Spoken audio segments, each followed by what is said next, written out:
Hi guys, if you enjoy historical curiosities, consider subscribing and liking this story. Today we explore the Great Moon Hoax of 1835, a tale where newspapers convinced New York that unicorns roamed the lunar surface. No telescopes required, just imagination and a press willing to print anything.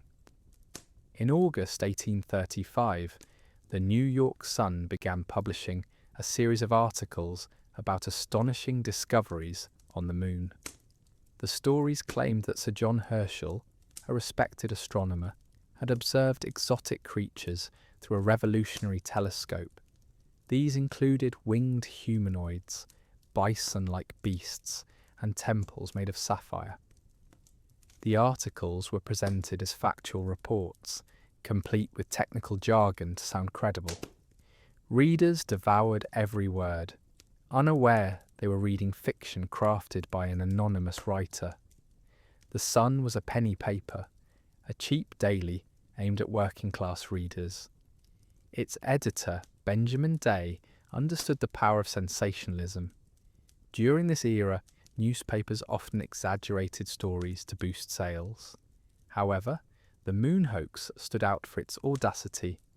The writer borrowed real scientific terms, but twisted them into absurdity. For instance, he described lunar beavers that walked upright and built fires, a detail that would make any biologist chuckle today. What made the hoax convincing was its timing. The 1830s saw growing public interest in astronomy.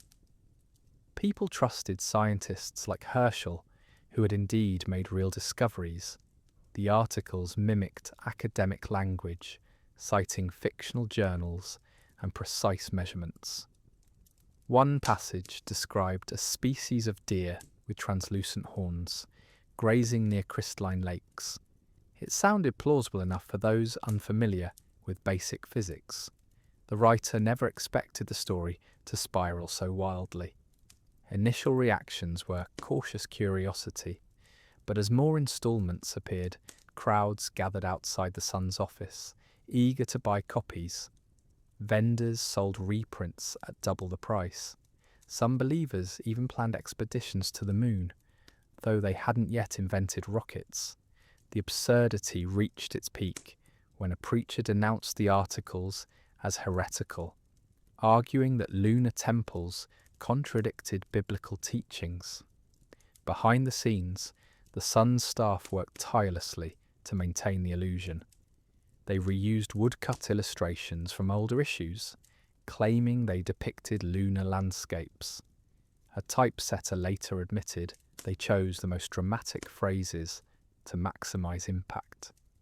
Meanwhile, the anonymous author, likely reporter Richard Adams Locke, remained silent, watching a creation spread like wildfire. Critics emerged slowly. Scientists questioned why Herschel's supposed discoveries hadn't been shared through proper channels. Others noted inconsistencies like the claim that sunlight reflected off lunar oceans with unnatural clarity. Yet skepticism grew only after weeks of circulation. By then the Sun had doubled its circulation, proving that truth often loses to a good story. The hoax eventually unravelled when Herschel himself denied involvement. His colleagues confirmed he'd been conducting routine observations, not studying moon people. The Sun never formally retracted the story, but shifted focus to other news. Locke, the suspected author, took the secret to his grave. Still, the episode revealed a troubling truth. People prefer wonder over facts, especially when the facts are dull. Modern parallels are hard to ignore. Today's viral hoaxes share DNA with the moon hoax, sensational claims, fabricated experts, and audiences eager to believe. The difference? Now we have fact-checkers, though their reach rarely matches the speed of misinformation. Back then, a single newspaper could shape reality for thousands. Now a single tweet can do the same. This story isn't just about gullibility, It's about how storytelling shapes our perception of reality. The moon hoax succeeded because it tapped into universal desires to explore the unknown, to witness miracles. Even today, we cling to myths that make the world feel more magical. Whether it's aliens or cryptids, the pattern repeats. Humans will always chase wonder, even if it's built on lies. As night falls, imagine New Yorkers in 1835 gazing at the moon, convinced they saw temples glowing faintly. They were wrong, but their wonder wasn't foolish. After all, the real moon is strange enough, a silent world of dust and shadows. Sometimes fiction helps us appreciate the poetry of the cosmos, even when it's entirely made up. Sleep well, knowing tomorrow's headlines might be just as imaginative. The mechanics of deception began long before the first article appeared. Editors in the 1830s operated in a chaotic media landscape, where truth was often sacrificed for profit. Penny papers like The Sun thrived on speed and spectacle, prioritizing catchy headlines over fact-checking. This environment allowed a clever writer to weave fiction into the fabric of daily news without immediate suspicion. The anonymous author of the moon hoax understood this perfectly, crafting a narrative that mirrored the era's fascination with exploration and discovery. Newspapers of the time frequently borrowed stories from rival publications, often without verification. The Sun's team exploited this habit by presenting their lunar tales as reprints from a reputable British journal. They invented the Edinburgh Journal of Science as a source, knowing few Americans could verify its claims. The fictional editor, Dr. Andrew Grant, was described as Herschel's close associate, a detail designed to lend credibility. In reality, Grant existed only in the author's imagination, much like the sapphire temples he supposedly documented. The writer's research was minimal but effective. He scoured public lectures and popular science books for jargon, twisting legitimate concepts into fantastical claims. For example, Herschel had recently experimented with large telescopes, so the hoax claimed his device could magnify objects 42,000 times. This number sounded precise but was entirely arbitrary. Similarly, descriptions of lunar geography borrowed from real maps of Earth's deserts, rebranded as alien terrain.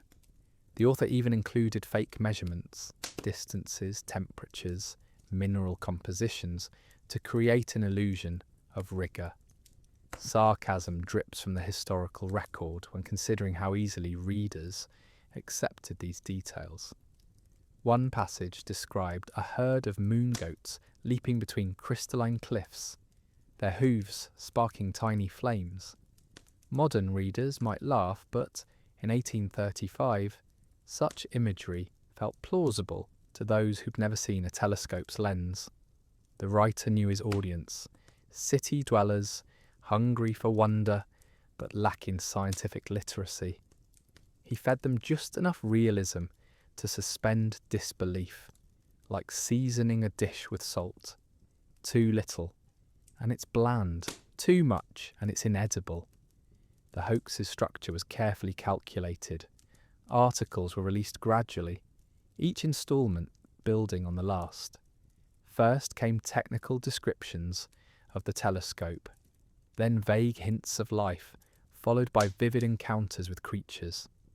This pacing mimicked genuine scientific discovery, where conclusions emerged slowly. By the time readers questioned inconsistencies, like why lunar animals didn't suffocate in a vacuum, the story had already captivated them. It was a masterclass in narrative manipulation, though few recognised it as such at the time. Humour creeps in when examining the writer's creative choices. He populated the moon with beings that oddly resembled Victorian stereotypes, Winged humanoids wore robes reminiscent of Greek statues, conveniently ignoring how fabric behaves in zero gravity. Bison-like creatures gathered in herds similar to those on the American frontier, as if the cosmos followed earthly patterns. Even the lunar temples echoed contemporary architectural trends, complete with columns and domes. The author either assumed his audience wouldn't notice these parallels, or trusted they'd overlook them for the sake of a good story. Behind the scenes, the Sun staff played along with theatrical flair. They printed the articles in a formal tone, mimicking academic journals, while privately joking about the absurdity. A typesetter reportedly quipped that the next edition might reveal lunar politicians who never lied, though no such follow-up appeared. The paper's layout reinforced the illusion. Dense paragraphs mimicked scholarly writing, while strategically placed illustrations, reused from older issues, depicted lunar landscapes that looked suspiciously like Scottish hills. The writer's anonymity added to the mystery. Unlike modern hoaxers who crave recognition, he avoided claiming credit. This decision likely prolonged the deception, as readers speculated wildly about the author's identity. Some believed it was Herschel himself, testing public gullibility. Others suspected a rival newspaper seeking to discredit the Sun. The ambiguity kept the story alive, much like modern conspiracy theories thrive on unanswered questions. Financial incentives drove the deception forward. The Sun circulation surged from 8,000 to 19,000 copies daily during the hoax, a massive gain for the era. Advertisers paid higher rates, eager to reach the expanded audience. This success pressured the staff to maintain the fiction, even as doubts emerged. Yet the paper never crossed into outright absurdity. No moon dragons or flying cars, keeping the story just plausible enough to avoid immediate ridicule. Irony abounds in how the hoax reflected societal values. The lunar civilizations described were curiously moralistic. Creatures avoided violence, respected property, and worshipped a single deity. These traits mirrored Victorian ideals, suggesting the author projected earthly biases onto the cosmos. It was less about space exploration and more about reinforcing contemporary beliefs under the guise of discovery. One might say the moon became a mirror, reflecting not stars but the era's self-image. The deception relied on a simple truth: people believe what they want to believe. In 1835, many longed for proof that humanity wasn't alone in the universe. The hoax delivered that comfort, wrapping wishful thinking in scientific language. Readers didn't scrutinize details because they preferred the story's magic over mundane reality. This tendency persists today, though now we blame algorithms instead of anonymous writers. As the articles gained traction, the Sun faced an unexpected challenge: maintaining consistency. Later installments had to align with earlier claims, requiring the writer to track fictional details like a novelist. Mistakes crept in. A lake mentioned in one piece vanished in the next, but most readers overlooked these gaps. The human mind excels at filling in blanks, especially when invested in a narrative. The writer's greatest asset was patience. He let the story unfold slowly, avoiding the rush that often exposes hoaxes. By spacing out revelations, he gave readers time to absorb each twist, making the whole saga feel organic. This approach contrasts sharply with modern viral lies which spread too fast to sustain coherence. The moon hoax succeeded because it respected the audience's intelligence, even as it manipulated it. Looking back, the hoax feels almost quaint. Today's misinformation spreads globally in minutes, Yet the core tactics remain unchanged. Fabricated sources, emotional appeals, and strategic ambiguity still dominate disinformation campaigns. The difference lies in scale, not method.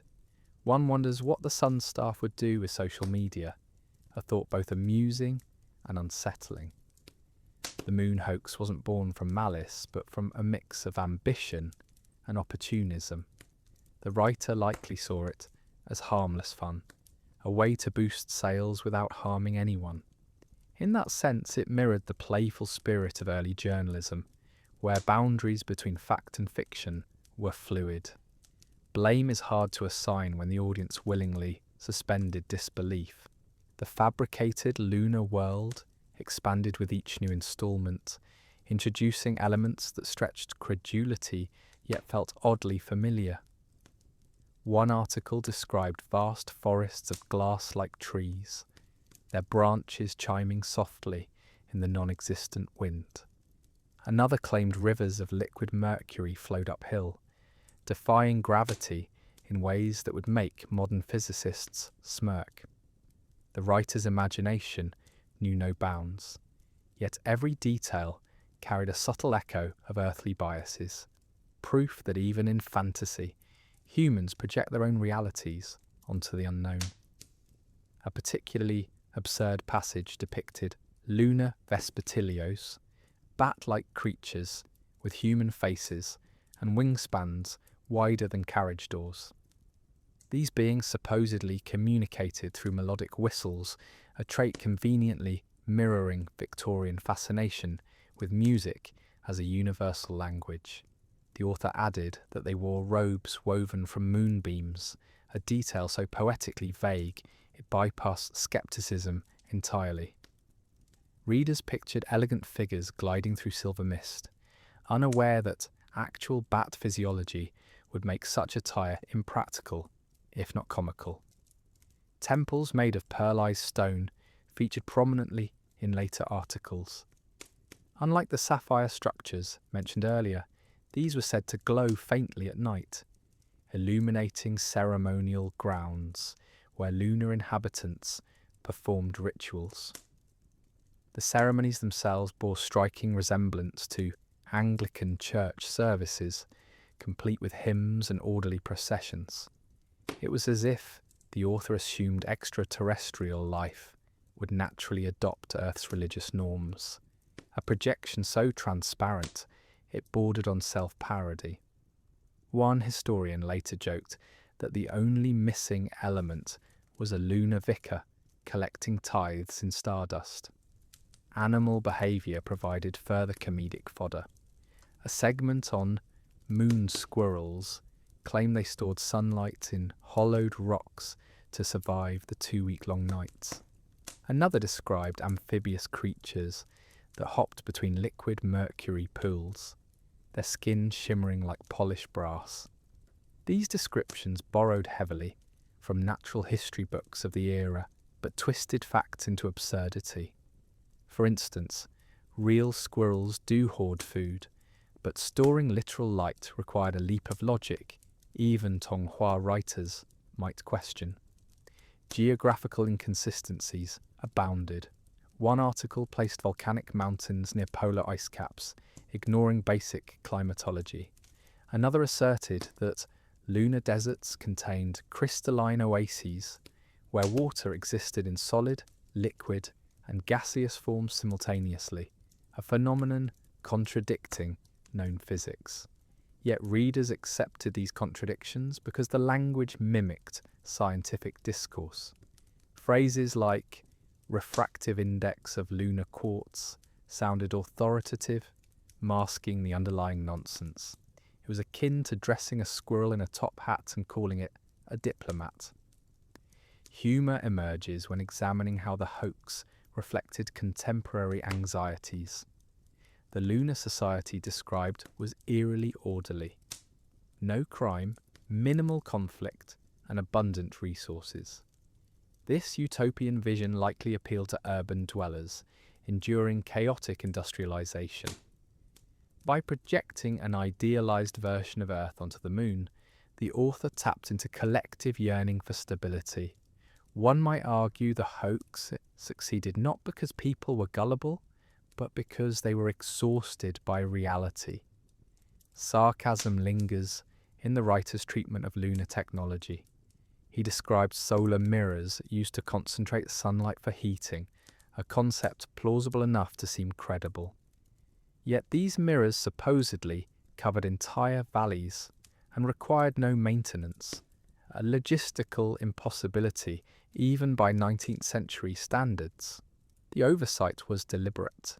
The author knew most readers wouldn't question engineering details. After all, if you promise magic, few ask for blueprints. Cultural assumptions shape the narrative more than science.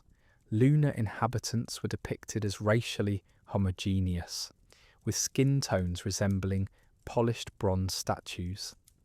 Their clothing mimicked Greco-Roman styles, despite the absence of textile industries on the moon.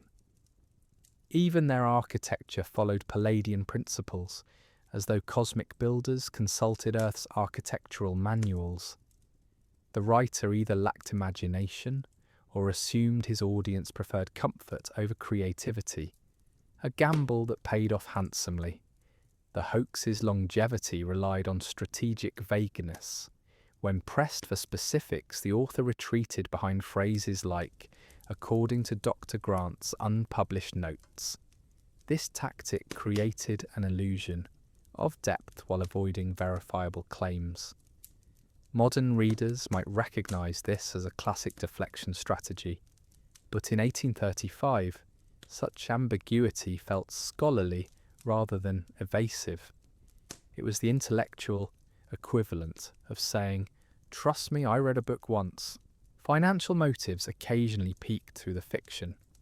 An article casually mentioned that lunar minerals could be harvested easily, sparking rumours of imminent mining expeditions.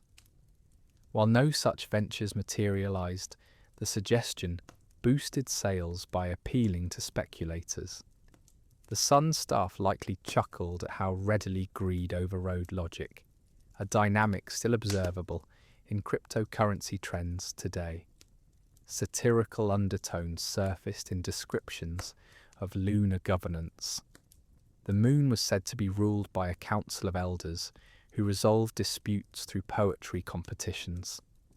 This whimsical detail subtly mocked terrestrial politics, where debates often devolved into shouting matches. Whether intentional or not, the contrast highlighted contemporary frustrations with democratic processes. It was humour wrapped in allegory, delivered with a straight face. Errors crept into the narrative as the hoax progressed. Early articles claimed the moon had breathable air, yet later installments described creatures thriving in vacuum conditions. Temperature inconsistencies abounded. Some passages cited scorching heat, others freezing cold, with no explanation for rapid shifts. Most readers ignored these gaps, preferring the story's coherence over factual accuracy.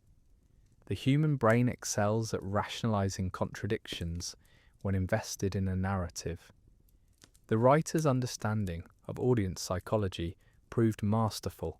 He balanced wonder with just enough plausibility to keep skeptics guessing. Descriptions of lunar flora included familiar elements, mosses, ferns, rebranded as alien variants. This technique, known today as anchoring, made the extraordinary feel accessible. It's the same trick used by advertisers who compare new products to trusted classics. Occasional nods to real science added credibility. The hoax referenced Herschel's actual experiments with light refraction, twisting them into claims about lunar atmospheric properties. This blending of fact and fiction created a veneer of authenticity. Modern parallels include conspiracy theories that cite legitimate studies while ignoring their conclusions, a tactic as effective now as it was in 1835. The narrative avoided overt absurdity by focusing on mundane details. One passage spent paragraphs describing how lunar birds built nests from magnetic rocks, a detail specific enough to feel genuine, yet obscure enough to evade scrutiny. This approach mirrored real scientific writing, where excessive detail often signals legitimacy. The hoax weaponized this expectation, turning verbosity into a tool of deception. As the series continued, the writer introduced social dynamics among lunar inhabitants. They were said to value harmony over individualism, resolving conflicts through communal singing. This idealized portrayal likely resonated with readers weary of urban strife. The irony, of course, was that the moon's supposed peace contrasted sharply with the competitive frenzy the hoax itself created on Earth. The hoax's legacy lies in its demonstration of narrative power. By packaging fiction as discovery, the author showed how easily stories shape perception. Today's media landscape faces similar challenges, though the stakes are higher. Back then, a false moon story might sell extra papers. Now, misinformation can influence elections. The tools change, but human vulnerability remains constant. Looking back, the most amusing aspect is how seriously people took the claims. Sermons were preached about lunar morality, school children drew maps of fictional craters, and entrepreneurs drafted plans for space travel decades before it was feasible.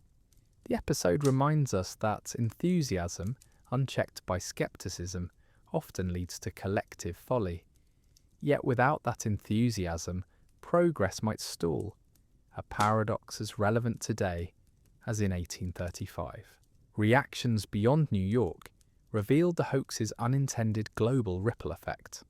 In London, the Times published a dry rebuttal questioning the Sun's credibility, though some British readers embraced the lunar fantasy as proof of American ingenuity. Parisian intellectuals debated whether the discoveries aligned with their own speculative theories about extraterrestrial life, while Berlin newspapers mocked the tale as Tianxing de colonial exaggeration. The irony was palpable. A story invented to sell penny papers had become an international talking point, with diplomats reportedly using it as small talk at cocktail parties, a precursor to modern meme culture, where absurdity transcends borders faster than facts. Legal troubles emerged as opportunists capitalized on the frenzy. A Boston merchant sued the Sun for $500 after purchasing telescope components advertised as lunar observation kits, claiming they failed to reveal sapphire temples. The case was dismissed when the judge noted the ads never promised actual moon visibility, a legal technicality that would make modern consumer fraud cases blush. Meanwhile, a group of amateur astronomers in Philadelphia spent weeks building a makeshift telescope from repurposed sewer pipes, only to conclude the Sun had lied through its typeset. Their frustration echoed in letters to editors, though few admitted spending months on a project doomed by basic physics. Theatre troupes seized the moment, staging satirical plays where actors in papier-mâché helmets mimicked lunar rituals. One production in Baltimore featured a chorus line of moon squirrels dancing with glow-in-the-dark acorns, earning more laughs than the original articles. Playbills cheekily warned audiences. No actual beavers were harmed in the making of this fiction, unlike your wallet, if you believe the Sun. These performances highlighted a cultural shift. The public began treating the hoax as collective entertainment rather than a betrayal, a mindset that softened its eventual collapse. Scientific communities reacted with delayed but decisive skepticism. Astronomers in Edinburgh pointed out that Herschel's supposed telescope would require lenses larger than cathedral windows, a logistical nightmare, even for Victorian engineers. A Cambridge professor calculated that the described lunar gravity would make walking upright impossible, quipping that, if moon goats exist, they must crawl on all fours like proper goats. These critiques gained traction only after weeks, partly because many scholars initially assumed the sun's claims were too ridiculous to warrant attention. It was a lesson in complacency. Even experts can underestimate the power of mass delusion. Religious groups splintered in their interpretations. Some clergy denounced the articles as satanic fabrications, warning that belief in lunar temples undermined biblical truth. Others, however, saw divine purpose in the discoveries, arguing that God's creation must extend beyond Earth. A Methodist pamphlet titled Heavenly Realms, confirmed sold briskly until a sharp-eyed printer noticed it reused paragraphs from a cookbook. The episode underscored how hoaxes thrive in ideological vacuums, where gaps in doctrine become fertile ground for speculation. The Sun's rivals weaponized the controversy. Competing papers like the New York Herald published exposés dissecting the hoax's flaws, though their motives were transparently self-serving. One editorial claimed the Sun's staff had confessed over too much whiskey, a rumour as baseless as the lunar temples themselves. These attacks backfired slightly. The Herald circulation dipped as readers grew tired of nitpicking, but they planted seeds of doubt that eroded public trust. The dynamic mirrored modern media wars, where criticism often feels less about truth and more about gaining audience share. Personal anecdotes painted a vivid picture of collective gullibility. A farmer in Ohio sold half his cattle to fund a lunar expedition, only to realise rockets hadn't been invented when he reached the docks. A schoolteacher in Charleston made students memorise fictional crater names, sparking a minor scandal when parents discovered the terms didn't exist. These stories, though tragicomic, revealed a deeper truth. People invest emotionally in narratives that promise escape from mundane struggles. The farmer wasn't chasing the moon, he was chasing hope, however misplaced. Sarcasm coloured contemporary critiques. A satirical almanac joked that the sun's next revelation would be a species of moon politician who tells the truth, a jab at both the hoax and earthly governance. Pamphlets circulated claiming the real fraud was the public's willingness to believe, with one declaring, "The only thing lunatic here is our judgment." Such humour served as social pressure, nudging skeptics to voice doubts they'd previously kept silent. It was a primitive form of crowd-sourced fact-checking, where ridicule became a tool for truth.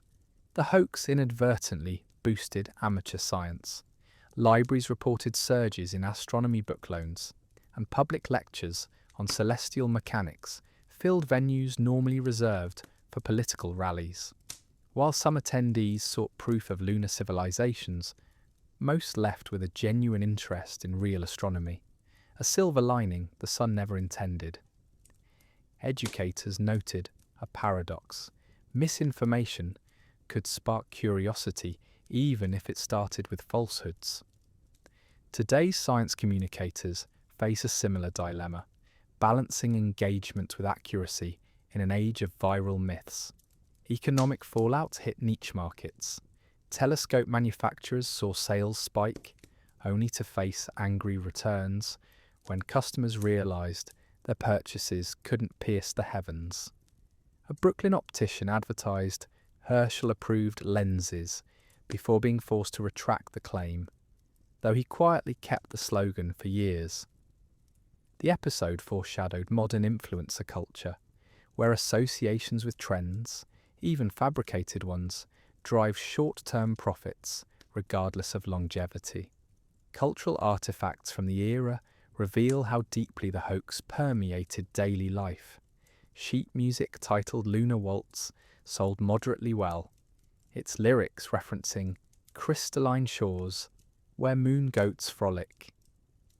Children's toys mimicking lunar creatures appeared in storefronts, though demand vanished once the hoax unravelled. A surviving diary entry from 1835 reads, "Bought a moon squirrel plush. Son cried when I told him it wasn't real. Perhaps I cried too."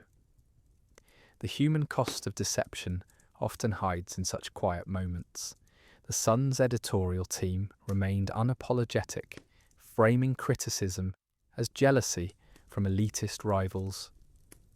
Privately, they acknowledged the strain of maintaining the fiction. Typesetters complained about inventing new minerals every Tuesday. Yet the paper never issued a formal retraction, a tactic still employed by modern outlets facing backlash. The strategy worked short-term. Circulation remained high even as credibility waned. It was a gamble that reshaped media ethics. Prioritize audience size over integrity, and profits will follow. Historians later noted the hoax's role in normalizing skepticism. After 1835, readers grew more likely to question sensational headlines, though not enough to prevent future scandals. The shift was subtle. A raised eyebrow here, a muttered probably fake there, but it laid groundwork for modern critical thinking. Ironically, the very act of being fooled taught people to doubt, a lesson as relevant today as when moon temples first made headlines. The unravelling began with a quiet letter from Cape Town, where Sir John Herschel finally broke his silence. Dated September 16th, 1835, the missive arrived at the Sun's offices after a 2-month voyage, too late to stop the hoax, but perfectly timed for damage control. Herschel politely denied involvement, stating he'd been observing double stars, not lunar civilizations, during his supposed breakthrough. The Sun buried the letter on page 4, sandwiched between ads for corset sales and a recipe for pickled eels. This deliberate downplay mirrored modern tactics of burying corrections in fine print, trusting readers' short attention spans would let the lie linger longer than the truth. Technical flaws in the articles became impossible to ignore as amateur astronomers compared claims to observable reality. One reader noted that the described sapphire temples should have reflected sunlight brightly enough to be visible from Earth with basic telescopes, a phenomenon no one had witnessed. Another calculated that the alleged lunar forests would require atmospheric pressure incompatible with the moon's lack of air. These critiques spread through taverns and coffeehouses, where men debated celestial mechanics over tankards of ale, turning scientific discourse into a spectator sport. The irony? Many who mocked the hoax still kept Sun subscriptions, proving that even skeptics enjoy a good story. The writer's identity slowly surfaced through careless hints.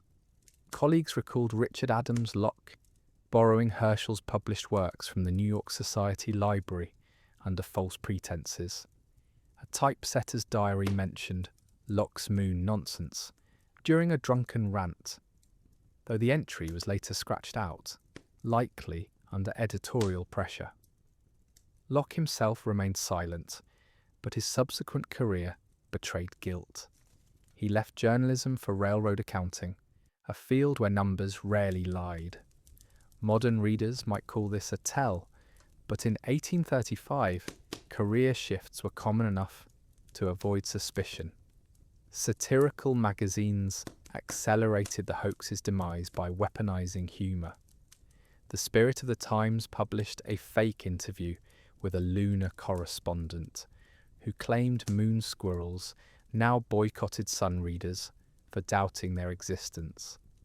Another piece in the Knickerbocker joked that Herschel's real discovery was a species of journalist immune to shame. Such ridicule normalized skepticism, transforming disbelief from a niche opinion into social currency. It was an early example of comedy dismantling authority, a tactic now perfected by late-night TV hosts. The Sun's retreat was strategic, not sincere. Instead of retracting, they pivoted to sensational crime stories, letting the lunar narrative fade quietly. This out of sight, out of mind approach succeeded because readers, embarrassed by their gullibility, stopped mentioning the hoax publicly. Historians note a parallel with modern scandals. When misinformation becomes socially toxic, audiences self-censor rather than admit error. The paper's circulation dipped slightly but rebounded within months, proving that scandal, once digested, becomes just another ingredient in the news cycle. Religious reinterpretations of the hoax emerged as damage control. Some preachers declared the entire episode a divine test of faith, arguing God allowed the deception to reveal humanity's tendency toward credulity. A Baptist newsletter suggested lunar temples were metaphorical, a heavenly blueprint for earthly worship. These spin-offs revealed a universal truth. When facts collapse, ideology rushes in to fill the void. Today's conspiracy theories follow the same pattern, repackaging disinformation as spiritual insight. The hoax inadvertently birthed early fact-checking protocols. Libraries began cataloguing scientific claims alongside sources, while some newspapers appointed verifiers to cross-reference extraordinary stories. These measures were rudimentary, often just one clerk glancing at reference books, but they laid groundwork for modern editorial standards. The Sun itself ignored such practices, yet competitors adopted them to differentiate their brands. It was a rare case of misinformation sparking institutional reform, though few credited the hoax for this silver lining. Locke's personal reckoning came quietly. Decades later, on his deathbed, he allegedly confessed to a friend that the hoax was harmless fun meant to mock scientific pretension. Whether true or apocryphal, the anecdote highlights a persistent dilemma. When does satire cross into deception? Modern satirists like The Onion navigate this line carefully, but in 1835, boundaries were blurrier. Locke likely never imagined his joke would inspire actual lunar expeditions or theological debates, proof that even well-intentioned humour can spiral beyond control. Cultural echoes of the hoax persisted in unexpected ways. A patent filed in 1840 described a lunar navigation device using reflected starlight, though its diagram suspiciously resembled candle holders. School textbooks cautiously reintroduced moon-related content with disclaimers like, unlike certain newspaper fabrications. Even fashion trends bore traces. Women's hats featured crescent motifs labelled for those who believe in real astronomy. These remnants showed how deeply the hoax had seeped into collective consciousness, blurring the line between memory and myth. The episode exposed journalism's vulnerability to market forces. With penny papers competing fiercely, accuracy often lost to sensationalism, a dynamic unchanged today despite technological advances. What differed was scale. In 1835, a single hoax might dominate weeks of discourse. Now, thousands of falsehoods circulate hourly, yet human psychology remains constant. Studies show people still share emotionally charged stories faster than factual ones, explaining why the Sun's lunar temples spread like wildfire, while Herschel's denial crawled like a snail. Archival discoveries later revealed subtle clues the hoax was intentional. Manuscripts showed Locke initially titled his series a celestial comedy, though editors changed it to sound more credible. Drafts contained crossed-out lines mocking readers who mistake print for truth, suggesting he anticipated backlash. This context reframes the hoax not as malicious fraud, but as poorly calibrated satire, a distinction lost on contemporaries but relevant to modern debates about fake news intent. Financial records expose the hoax's true beneficiaries. While Sun's profits surged, most gains went to advertisers selling moon-themed products, perfumes named Lunar Glow, children's books about imaginary craters. The paper's owner, Benjamin Day, quietly invested hoax earnings into steam-powered presses, modernizing his operation without acknowledging the source. This indirect enrichment strategy remains popular. Today's influencers monetize controversy through affiliate links rather than direct admission of wrongdoing. The hoax's legacy in scientific communication proved double-edged. Astronomers grew wary of public outreach, fearing misinterpretation, which slowed popular science writing for decades. Conversely, it spurred creation of journals dedicated to debunking pseudoscience, a field now essential in the age of AI-generated myths. The tension persists: how to engage the public without oversimplifying, how to inspire wonder without inviting credulity.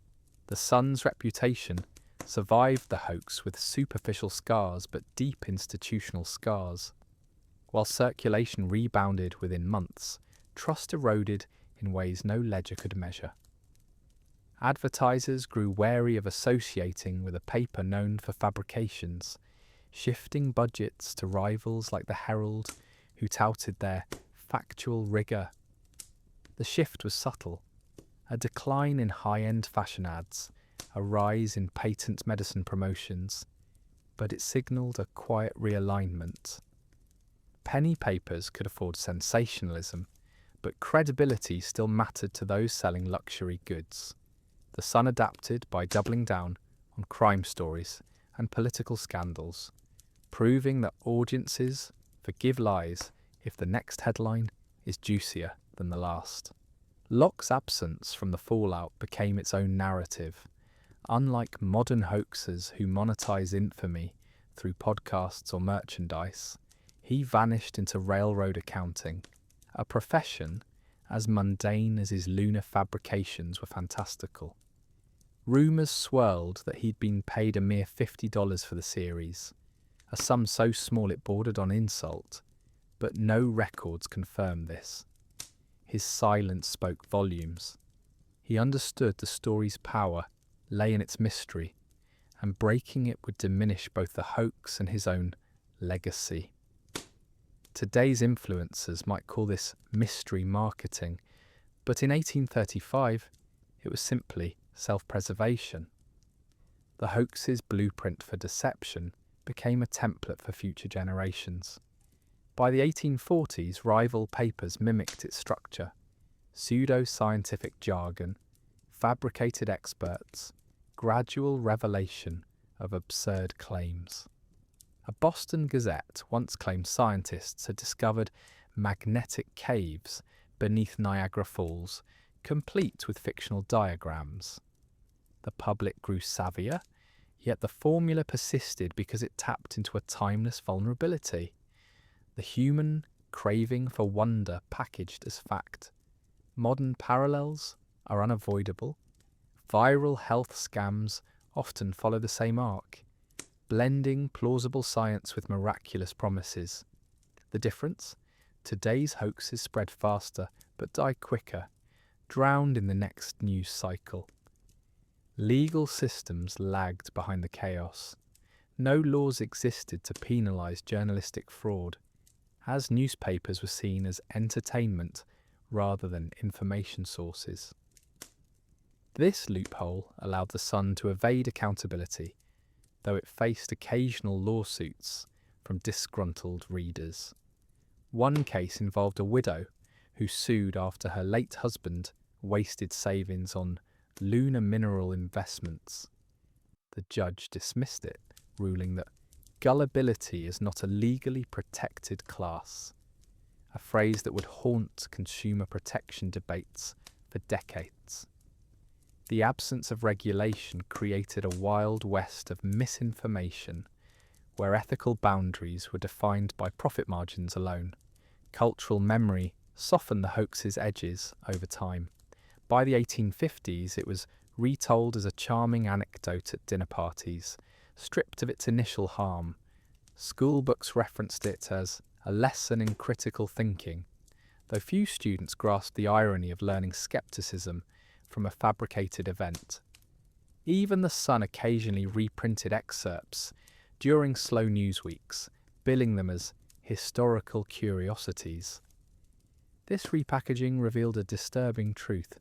Society prefers to laugh at past deceptions rather than confront their lingering effects. The same pattern repeats today, where outdated conspiracy theories become nostalgic memes rather than cautionary tales. The hoax exposed journalism's moral flexibility. Editors justified the deception by arguing that penny papers existed to entertain, not educate, a stance still used to defend clickbait today. Yet internal memos from the era show staff debating whether to push further, with one proposing a sequel about Martian civilizations. They stopped only because Herschel's denial had cooled public interest. This willingness to flirt with falsehood for profit set a precedent that echoes in modern tabloids, where mostly true stories blur the line between fact and fiction. The ethical cost was dismissed as collateral damage in the race for readers. Sarcasm laced contemporary reflections. A satirical obituary for the hoax declared it died as it lived, unproven but widely believed. Pamphlets circulated claiming the real fraud was the public selective memory, with one quipping, "We mock the sun for lying, yet cheer when modern papers omit half-truths." This self-awareness didn't prevent future hoaxes, but created a cultural shorthand for skepticism. Phrases like, "Don't believe everything you read," entered common parlance, though their application remained selective, a habit unchanged since 1835. The episode reshaped how science communicated with the public. Astronomers grew reluctant to share preliminary findings, fearing misinterpretation, which slowed the dissemination of genuine discoveries. Conversely, it spurred the creation of popular science magazines aimed at bridging the gap between experts and laypeople, a field now vital in combating misinformation.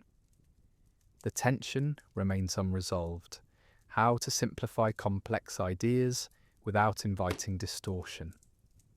Today's scientists still grapple with this balance, often opting for caution over engagement, lest their words be twisted into lunar temples.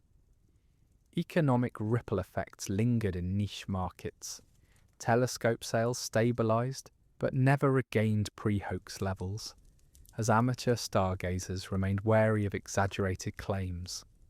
A Brooklyn optician who'd sold Herschel-grade lenses pivoted to crafting opera glasses, rebranding his shop as "for earthly pleasures only." Even toy manufacturers learned caution. Moon-themed plush toys vanished from shelves, replaced by safer historical figures like George Washington. The market's self-correction was imperfect, but showed that consumer trust, once broken, requires more than apologies to mend. The hoax's legacy in media ethics was paradoxical. It didn't spark immediate reforms. Standards like fact-checking remained haphazard for decades, but it planted seeds of doubt that grew over time. By the early 20th century, newspapers began adopting codes of conduct, partly in response to scandals rooted in similar sensationalism. The Sun itself resisted such changes, clinging to its penny paper ethos until technological shifts rendered it obsolete.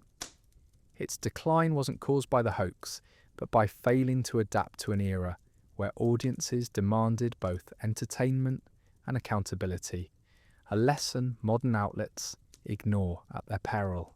Personal tragedies emerged in the aftermath. A school teacher in Providence lost her job after insisting lunar craters were real during a parent-teacher conference. An amateur astronomer in Philadelphia reportedly burned his telescope in frustration, though neighbours suspected it was just an excuse to buy a newer model. These stories, rarely documented, hinted at the human toll of collective delusion.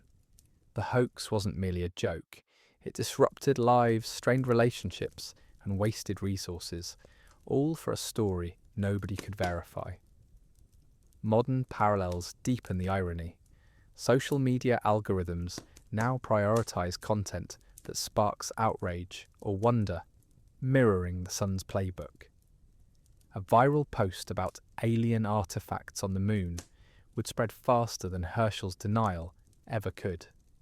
Yet today's platforms face pressure to label misinformation, a safeguard unimaginable in 1835. The difference lies not in human nature, but in infrastructure. Lies travel farther now, but so do corrections. Whether this balance favours truth remains an open question. The Sun's refusal to admit fault became a masterclass in damage control. By never acknowledging the hoax as intentional deception, they avoided legal liability while preserving plausible deniability. Modern corporations use identical tactics, issuing vague statements like, "We regret any misunderstanding," instead of apologies. This linguistic sleight of hand shifts blame to the audience, implying they misinterpreted rather than were misled. It's a strategy as effective now as it was when moon temples first made headlines. Centuries later, the hoax found unexpected life in the digital age, where memes resurrected lunar squirrels as ironic mascots for conspiracy theorists. A 2017 Twitter thread comparing Sun's tactics to modern disinformation campaigns went viral, amassing 2 million views before being debunked itself, a fitting echo of the original deception. Online forums now host earnest debates about whether Locke's descriptions align with actual lunar geology, ignoring the inconvenient facts that moon rocks lack both sapphire temples and beaver habitats. The irony of using 21st century technology to validate 19th century fiction isn't lost on historians. Though few bother to correct the record, after all, traffic trumps truth in the attention economy.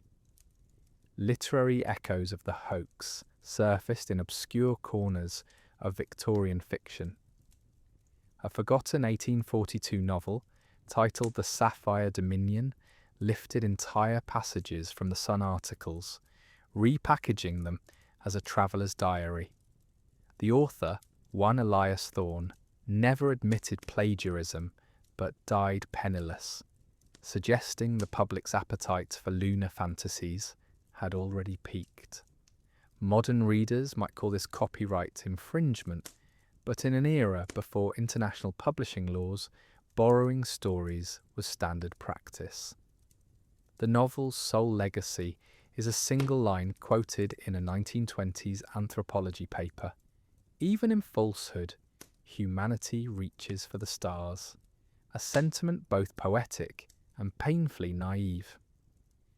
The hoax's influence on early science fiction remains underappreciated.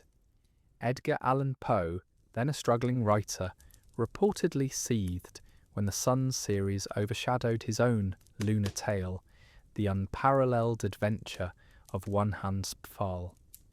His subsequent essay, Eureka, mocked the public's gullibility, though he cleverly avoided naming the Sun directly.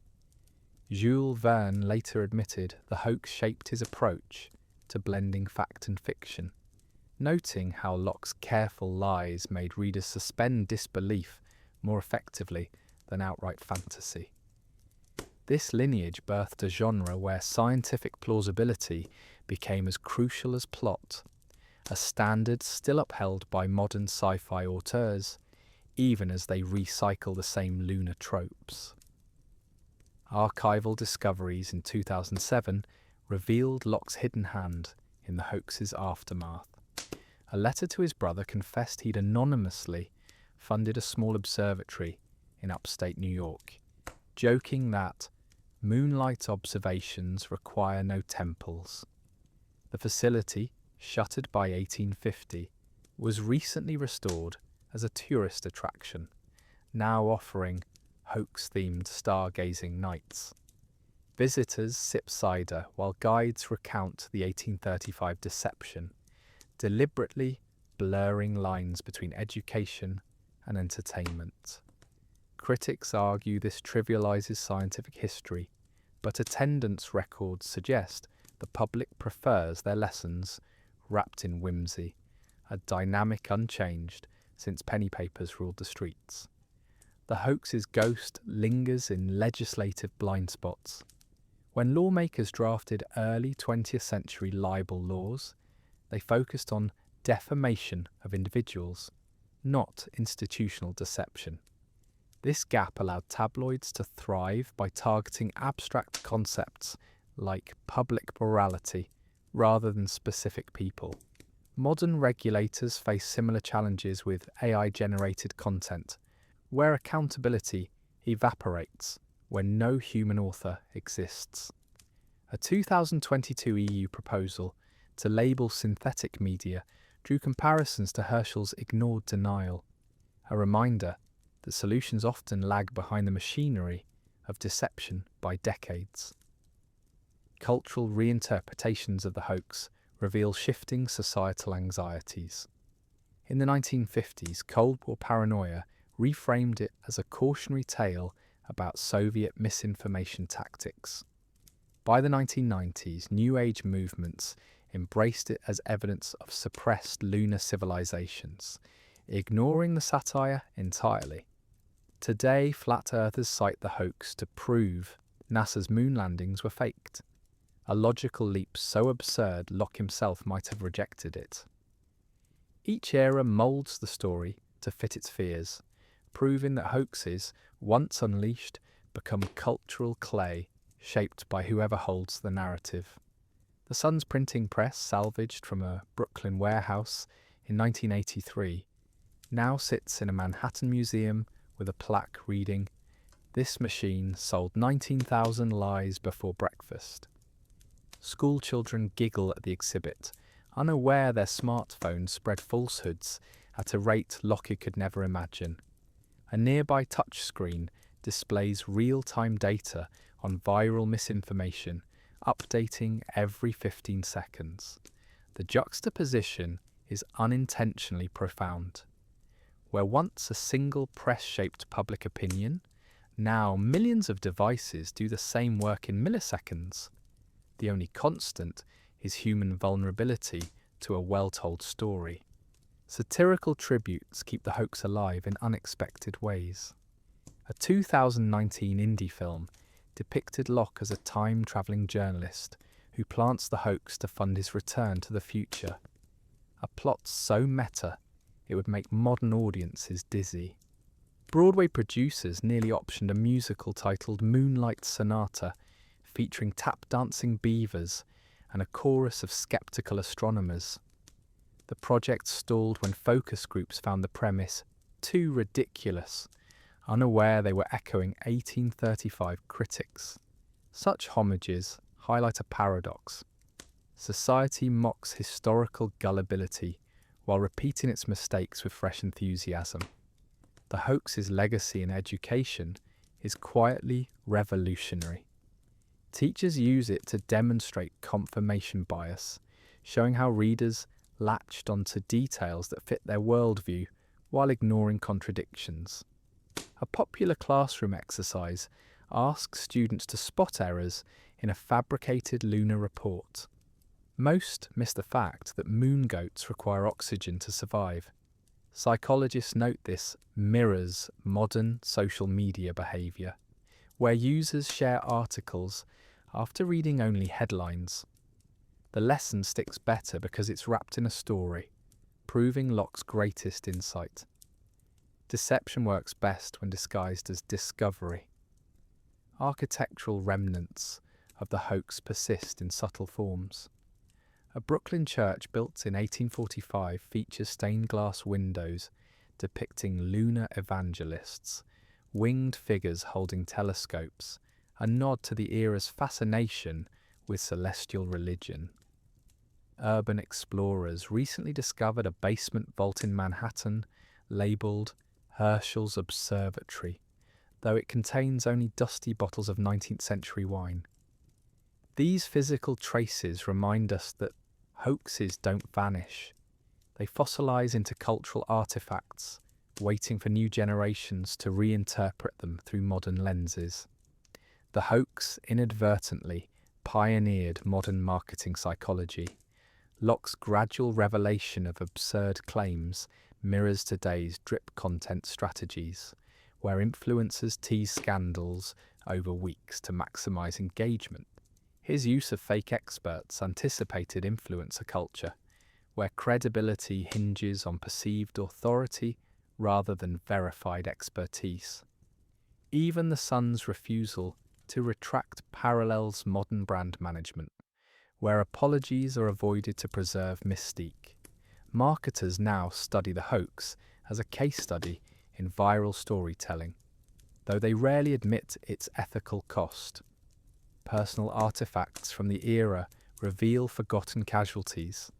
A diary entry from 1836 describes a man who mortgaged his home to fund a lunar expedition, only to drown himself when reality intervened.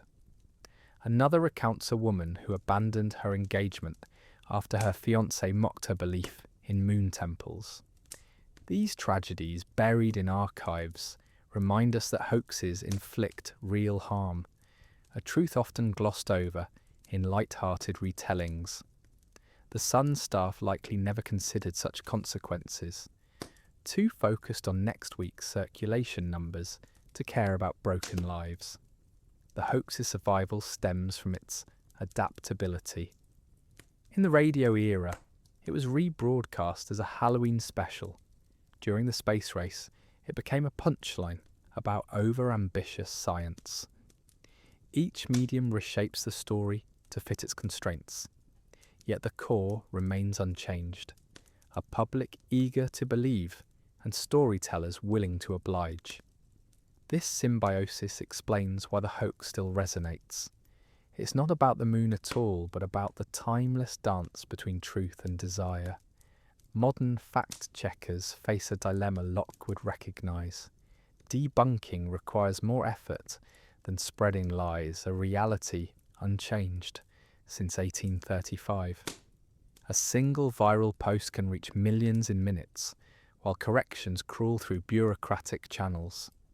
Platforms now employ AI to flag misinformation, but these systems often misfire, labelling legitimate science as hoax while missing actual falsehoods. The cycle feels endless. New tools emerge, hoaxes evolve, and humans remain stubbornly susceptible to a good story. Life in the Middle Ages was not exactly built for romance. It was built for surviving the winter, avoiding the plague, and trying not to anger the local lord. Love, in the way people think of it today, and with flowers, poetry, and long walks, was not on the list of priorities. If someone happened to feel something warm and fuzzy for another person, it was usually treated like a minor illness. Nothing serious, but best not discussed at dinner. The idea that two people should marry because they liked each other was about as common as a clean bath. Most people never had one, and those who did kept quiet about it. Marriages were arranged, and that was that. It didn't matter if the bride thought the groom looked like a wet sheep, or if the groom believed the bride could curse crops with a single glance. What mattered was land, money, and family reputation. A good match meant better fields, more cattle, or a stronger alliance with a powerful neighbour. Love, if it showed up at all, was expected to wait quietly in the corner, like an unwanted relative. And if it caused trouble, it was shown the door without a second thought. Children were often promised to each other before they could read or write. A noble family might sign a contract when the future couple were still playing with sticks and pretending they were knights. By the time they grew up, the decision was already made. There was no point in dreaming of someone else. Dreams didn't pay taxes. Dreams couldn't defend a castle during a siege. And if a young person dared to say they were in love with someone outside the agreement, the reaction was rarely kind. Parents would sigh, shake their heads, and remind them that feelings were not currency. You couldn't trade longing for a stable or passion for a village. The church, of course, had its own views on the matter. It didn't hate love exactly, but it certainly didn't trust it. Emotions were seen as unstable, like a cart with a loose wheel. They could tip over at any moment and ruin everything. So love was allowed, but only in the right place, inside a marriage approved by the church and blessed with holy words. Anything else was suspicious. A lingering look could be temptation. A secret meeting in the garden, probably sin. Holding hands for too long. That was practically a crime against order and decency. People were expected to control themselves, especially women. A man might get away with a few foolish glances or a drunken compliment, but a woman showing too much interest in someone was seen as dangerous, like leaving a candle near dry hay. Someone could get burned. Reputation was everything, and once it was damaged, it was nearly impossible to fix. A woman known for being too friendly might never marry at all, or worse, she might be married off quickly to someone no one else wanted, as a way of sweeping the problem under the rug. Even in stories, love was rarely simple. The tales of knights and ladies were full of longing, secret messages and tragic endings. But these were not guides for real life. They were more like warnings wrapped in pretty words. A knight falling for a married lady might write poems about her eyes, but in real life, he'd be lucky to keep his head. Courts were full of rules, and breaking them for love was not seen as brave. It was seen as stupid, like bringing a spoon to a sword fight. And yet, people still felt things. They looked at each other and felt something strange in their chest. They wrote notes they never sent. They stood too close during dances. They remembered the sound of someone's voice. But most of them knew better than to act on it. Acting meant risk. Risk meant trouble. And trouble in the Middle Ages usually meant pain, exile, or silence. The idea of choosing your own partner was almost laughable. It was like deciding to grow only purple turnips just because you liked the colour. The world didn't work that way. You grew what the land allowed, what the season supported, what the Lord demanded. And so, love was not a choice. It was a side effect. Something that happened when no one was looking, in quiet moments between chores and prayers. It was not celebrated, it was not encouraged, but it was there, quietly, like moss on a stone, unnoticed, unimportant, but impossible to completely remove. Some people tried to make the best of arranged marriages. They learned to tolerate each other, to work together, to share a bed without hating the face across from them. Others simply gave up on the idea of affection. They focused on duty, on children, on survival, and if they dreamed of something more, they kept it to themselves. Dreams were safer that way. No one could punish you for what they didn't know. It wasn't that people didn't care about love. It was that they knew it was dangerous. Not because of the emotion itself, but because of what came after. Conflicts, broken alliances, ruined families, angry lords, jealous spouses. Love had a way of making people do foolish things, like speaking out of turn, refusing orders, or running away. And in a world where order was fragile and power was everything, foolish things were not forgiven. So love was tucked away, hidden in songs, buried in glances, locked in diaries that were never finished. It was not dead, it was just waiting for a time when people could afford to be soft, when a heart could beat loudly without fear of punishment. That time was still centuries away, but every now and then someone still looked into another's eyes and forgot the rules, just for a moment, long enough to feel something real. And then they looked away, back to the dirt, the chores, the silence. After all, the world kept turning. The cows still needed milking, the fields still needed ploughing, and the local priest still had a list of sins to go over on Sunday. Love, in the end, was just another thing that didn't fit into the schedule. If someone in the Middle Ages had a crush on a person from the wrong social class, it was not just awkward. It was like trying to join a game of chess with a bag of potatoes. The rules didn't allow it, the board wasn't built for it, and everyone else would just stare. Society back then was not exactly flexible. It had layers like an onion, but without the excuse of making you cry. At the top were kings, lords and knights, people who owned land and made decisions.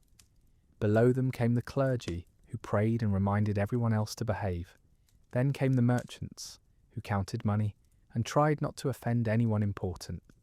And at the bottom, the peasants, who did most of the work and owned almost nothing, including their own time. Falling in love across these layers was not encouraged. It was like trying to mix oil and water.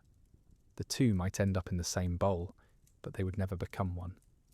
A nobleman looking too closely at a milkmaid was risking gossip, and gossip could turn into scandal. A servant dreaming of the Lord's daughter was not being romantic, they were being foolish. And foolishness in those days often came with consequences. The higher the gap between classes, the worse the punishment if feelings were discovered. Love was not blind, it was just very bad at judging danger. There are stories, of course, of people who tried. A young squire might write clumsy poems about the daughter of a baron. A village girl might blush every time the young lord passed by on horseback. But these moments rarely led to happy endings. More often they ended with someone being sent away, to another estate, another village, or straight into a monastery. Monasteries were very good at solving social problems. They took away the person, the temptation, and sometimes even the memory. No questions asked, no drama needed, just silence and prayer, with the occasional beet soup. The rules were clear, even if they were never written down. You did not look at your betters for too long. You did not speak unless spoken to. You certainly did not imagine holding hands during a winter walk. That was not love. That was a career-ending mistake. And for the nobility, marriage was a tool, not a celebration. It was used to strengthen alliances, secure land, or please the king. If a lord's son wanted to marry a baker's daughter, his father would not sigh and say, "Ah, youth." He would sigh and say, "No, and by the way, you're going to France next week to meet the duke's niece." And that would be the end of it. Even friendships between classes were watched carefully. A knight spending too much time with a peasant's son might be accused of lowering himself. A lady chatting too freely with a servant could be seen as losing dignity. The social order was like a carefully stacked pile of stones. One wrong move, and the whole thing might tip. And when it fell, it usually landed on the person with the lowest rank. The noble might get a scolding, the peasant got a beating, or worse. There was a kind of humour in how seriously people took these rules. A man could survive war, plague, and a bad harvest, but fall apart because his daughter smiled at the wrong person. Families would panic over a rumour as if it were an invading army. A single rumour could ruin a marriage plan, damage a reputation, or start a feud. And yet, no one questioned the system. It was just the way things were. Like rain in April or fleas in summer. You didn't fight it, you just learned to live with it. Women had it harder, of course. A noblewoman caught speaking privately with a commoner could be locked in her room for weeks. Her letters might be read, her movements watched. She might be married off early to someone she had never met, just to make sure she didn't cause any more trouble. Men could travel, serve in wars, make mistakes, and come back. Women were expected to stay clean, quiet, and obedient. Their value was tied to their purity, which was not about them as people, but about what they could bring to a marriage. A woman with a stain on her name was like a coin with a scratch, still metal, but worth less. And yet somehow, people still felt things. They saw someone across a field and felt a strange pull. They heard a voice and forgot what they were doing. They noticed the way someone tied their shoes or smiled at a dog, and for a moment the class system didn't matter. But then the moment passed. The noble went back to his horse. The peasant went back to ploughing, and the feeling was tucked away, like a small stone in a pocket, heavy but hidden. The church didn't help much. It taught that all people were equal in the eyes of God, which was a nice idea, but not one that changed daily life. In practice, God seemed to care more about who was paying for the candles. Priests rarely spoke out against injustice unless it threatened order. And love between classes, that was not justice, that was disruption. Better to suffer in silence than to risk chaos. There were, of course, exceptions. Some lords married their servants after their wives died. Some merchants became rich and bought their way into the lower nobility. But these were rare, and they usually happened only when money or power was involved. Love on its own was not enough.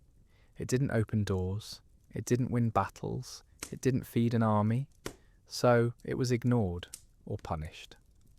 The irony was that the higher you were in society, the less choice you often had in love. Kings married for politics, princes were sent abroad to marry strangers, even wealthy merchants had to think about business when choosing a spouse. The only people with any real freedom were the poorest, but even then, only up to a point. A peasant could marry another peasant, yes, but if that peasant happened to be from a family the village didn't like, there could still be trouble. Love was never really free. It always came with conditions, and so most people learned not to hope too much. They accepted who they were told to marry. They tried to be kind, or at least polite. They focused on children, work, and surviving the next winter. If they dreamed of something else, they kept it to themselves. Dreams were safe. Dreams didn't require permission. Dreams didn't make lords angry or families ashamed. You could dream of a different life, a different person, a different world, and no one would ever know. Sometimes people tried to escape. Two lovers might run away to a distant town, hoping to start over. But life on the road was harsh. Without family, without land, without status, they were nobodies. They couldn't own property. They couldn't get fair treatment in court. They were suspicious by default, and if they were caught, the punishment was often worse than staying. The man might be beaten or forced into service. The woman might be sent back in shame, or married off immediately to someone older, someone stricter. So most stayed. They lived their lives within the lines drawn for them. They loved quietly, if at all. They remembered faces, voices, moments, and then buried them under routine. The world kept moving. The seasons changed. The same songs were sung at weddings, the same prayers said at funerals, and love, when it appeared, was either approved, ignored, or hidden, but never truly welcome. It wasn't that people didn't want it. It was that they knew the cost, and for most the price was simply too high. Knights writing love poems to married ladies might sound like the height of romance. In books it was. In real life, it was more like playing with fire while wearing straw clothes. The idea of courtly love, noble, pure, full of longing and polite suffering, was mostly a story told by poets who probably never had to answer to anyone's husband. It was a game with strict rules, played in secret, and almost never meant to be taken seriously. The lady was usually already married, often to someone powerful, and the knight's devotion was supposed to stay in the realm of sighs and verses.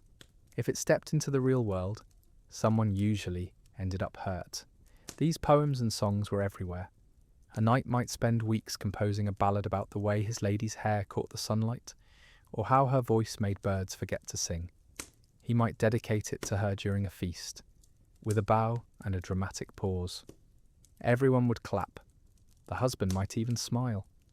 But behind the smiles there was always a quiet understanding. This was pretend, a kind of emotional theatre. If the knight actually believed his own words, people would start to worry.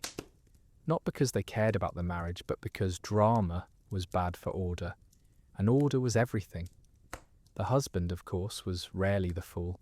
He knew what was going on, but as long as no lines were crossed, no secret meetings, no children born with suspiciously familiar eyes, he would usually look away. It was a kind of polite madness, like letting someone dance on your roof, as long as they didn't break the tiles. The knight got to feel important. The lady got a little attention. The court got entertainment. And no one had to fight over anything real. But if things went too far, the consequences were sharp. A knight caught alone with a noble woman in a garden at night might lose his title, his land, or his life. The lady, if found guilty of more than just listening, could be locked away, sent to a convent, or publicly shamed. Her reputation would be ruined, and with it, her family's standing. Love in this world was not just personal, it was political. A single kiss could weaken an alliance, spark a feud, or give enemies something to use. So, people were careful, or at least they pretended to be. Women had the worst of it. A man could write 10 poems, stare dramatically, and still be called passionate. A woman who responded with even a small gesture, a handkerchief returned, a note kept too long, could be accused of encouraging sin. The double standard was not subtle. It was like saying one person could play with matches while the other stood in a barrel of gunpowder. The risk was never the same. There was also the problem of boredom. Life at court was full of rules, ceremonies, and long winters. People needed distractions. Love stories, real or imagined, were a favourite pastime. A rumour about a secret glance or a hidden letter could spread faster than a cold in a crowded hall. Servants listened, nobles gossiped, and soon the whole castle knew. The couple involved might not have done anything at all, but once the story was out, they were already guilty in the eyes of many. Reputation was fragile, and once cracked it rarely healed. Some knights took it seriously. They really believed in the idea of loving from afar, of being brave for the sake of a woman they would never touch. They fought in tournaments to win her favour, wore her colours, and tried to live by a higher code. But even they knew the limits. They did not expect marriage. They did not demand anything. Their love was a performance, a way to show they were noble, not just by birth but by action. It was not about the lady, it was about the image of her. And the ladies, some played along because it was flattering, others ignored it completely. A few might have felt something, but they knew better than to show it. A noblewoman's life was already tightly controlled. She had little say in her marriage, her home, or her future. Adding a scandal to that was like pouring rain into a leaking boat. It solved nothing and made everything worse. The church, of course, disapproved of most of it. Love outside marriage was sin. Even thoughts could count if they were too strong. Priests reminded people that earthly passion was temporary, while divine love lasted forever. But since divine love didn't write poems or look good in tournaments, most people kept coming back to the earthly kind. They just made sure to keep it quiet, or at least quiet enough. There was a kind of humour in how everyone pretended not to see what was happening. At feasts, knights would gaze at ladies across the hall. Ladies would glance back just for a second. The music would play, the wine would flow, and everyone would act as if nothing unusual was going on. Meanwhile, the real business, politics, money, war, continued in the background. Love was decoration, a ribbon on a sword. Nice to look at, but not what won battles. And yet, despite the rules, the fear, the punishments, people still felt things. They looked into someone's eyes and forgot the script. They wrote poems they never sent. They remembered the way a hand moved or a laugh sounded. And for a moment, the game felt real. But then the moment passed. The knight returned to his duties, the lady to her husband, and the poem was folded and hidden. Like a secret too small to change anything, but too heavy to throw away. It was never about changing the world. It was about surviving it with a little beauty left inside, a quiet rebellion, dressed as obedience, a feeling that refused to be fully silenced, not strong enough to win, but stubborn enough to stay. The church had strong opinions about love, mostly the kind that made people uncomfortable. It wasn't against love itself, at least not in theory, but it had very clear ideas about where and when it should happen, and more importantly, where and when it should not. Love between married people was acceptable, as long as it didn't get too enthusiastic. Love outside marriage was a problem. Love in the heart but not acted upon, still suspicious. Love just thought about, could still be a sin, depending on the day and the priest. People were expected to control their feelings, especially the physical kind.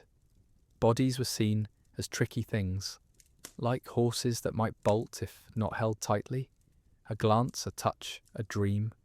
All of these could lead down a dangerous path, and the church was always ready with a list of punishments. Confession was the first step, of course. You told the priest what you had done, or thought, or almost done. Then came the penance, prayers, fasting, walking barefoot to a shrine, or giving money to the poor, preferably the poor connected to the church. Some people took this seriously. Others saw it as a kind of tax. Sin, confess, pay, repeat. It was a system that worked well for everyone, except the truly guilty. And even they usually found a way out. A noble could pay for special prayers or go on a pilgrimage that looked impressive, but wasn't too hard. A peasant might have to stand in the churchyard for hours holding a candle, hoping their sins would melt away like the wax. The rules were the same for all, but the punishments always seemed to weigh heavier on those with less. Sex was the main concern, of course, not because the church enjoyed talking about it, quite the opposite, but because it was seen as powerful, unpredictable, and hard to control. A single night of passion could lead to a child, a scandal, or the end of a political marriage. So it was regulated like a dangerous animal, kept in a cage, fed only when necessary, and never allowed to run free. Marriage was the only approved cage, but even there, pleasure was not the goal. The goal was children, order, and avoiding sin. Enjoying it too much was frowned upon. A husband who loved his wife too much might be seen as weak. A wife who seemed too eager could be suspected of unnatural desires. The ideal was balance, enough to produce heirs, not enough to lose control. It was like cooking porridge, necessary, but best kept simple and plain. Confession was where most of the real talk happened. Behind the screen, people admitted things they would never say out loud. They confessed to thoughts, glances, dreams, moments of weakness. The priest listened, sometimes with sympathy, sometimes with a sigh, and assigned a suitable punishment. The system was private, which helped, but it also meant that guilt was carried alone. No comfort, no discussion, just silence and a list of prayers to say before bedtime. Women had a harder time here, as usual. A man might confess to a night with a servant and be told to say 10 prayers. A woman confessing the same thing could be given weeks of fasting, public penance, or even a warning about her soul. The message was clear. Men were expected to slip now and then. Women were expected to stay perfect, like a white dress in a muddy field. One stain, and the whole thing was ruined. There was also the problem of thoughts. The church believed that wanting to sin was almost as bad as doing it. A fantasy about someone else, even if never acted on, could still count. This made life difficult for anyone with a working imagination. You could not control who made your heart beat faster, but you were supposed to control what you did with that feeling. And if you failed, even in your head, you were still responsible. Some priests were kind, others used their power to make people nervous. A well-placed word could ruin a reputation. A rumour that someone was called in for a long confession might be enough to start gossip. And once gossip started, it was hard to stop. The church was supposed to offer mercy, but sometimes it felt more like a court that never closed. There was a kind of dark humour in how seriously people took sin. A man could kill in battle and be praised as a hero. But if he looked too long at a woman outside marriage, he might be told to pray for forgiveness for a month. Lust was treated like a national threat, while violence was just part of life. The priorities were clear, even if they made little sense. Still, the rules were followed mostly. People learned to hide their feelings, to look down, to avoid certain places and certain people. They married who they were told to marry. They stayed with them for better or worse. And if they dreamed of someone else, they kept it to themselves. Dreams were safe. As long as no one knew, they weren't real. And if they weren't real, they couldn't be punished. The church didn't invent all of this, of course. It worked with the world it had. A world where order mattered more than happiness, where reputation was everything, and where control over land, people, and bodies was the goal. Love, especially the kind that burned too bright, was not useful. It caused trouble. It made people act strangely. It weakened duty. So, it was managed, limited, watched. And yet, despite the fear, the guilt, the endless rules, people still felt things. They looked at someone and forgot to breathe. They remembered a voice, a smile, a hand. And in that moment, the church, the rules, the punishments, none of it mattered. The heart did not care about doctrine. It did not read the Bible. It just beat stubbornly against the silence. So people carried their secrets. They said their prayers. They lived their lives. And somewhere inside, beneath the guilt and the fear, a small part of them refused to stop feeling. Not because it was safe, but because it was human. Women in the Middle Ages didn't get a fair deal when it came to love. Their lives were shaped by rules that seemed to change the moment a man made a decision. A woman's worth was often measured by two things: her family's status and her purity. If she had both, she might be married well. If she lost one, especially the second, her future could collapse like a poorly built shed in a storm. Men could make mistakes, learn from them, and move on. Women were expected to be perfect from the start. Any slip, real or imagined, could follow them for life. Love outside marriage was dangerous for anyone, but for women, it was like walking through a field full of hidden traps.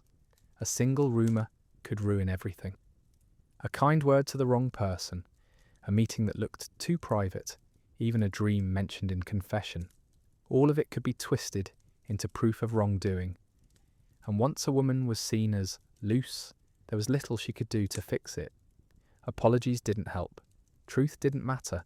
Reputation was fragile, and once broken, it rarely healed.